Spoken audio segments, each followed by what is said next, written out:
Invest South Australia is an interactive infographics site which provides latest information on the export trends from South Australia.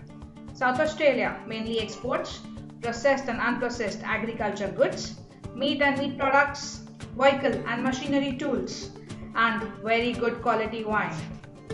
What are our predominant export markets? Where do we send most of our goods to? Number 1, China, Japan, and South Korea.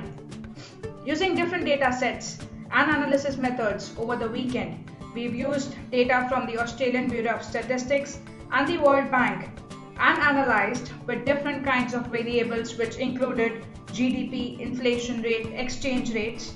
We have analyzed and matched various data sets to get the results.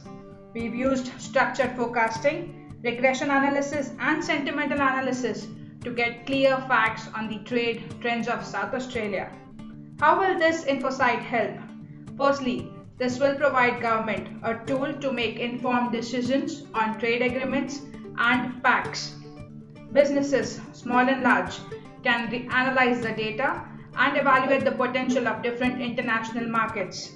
Communities and individuals can use this information to stay up to date with the latest export trends of South Australia.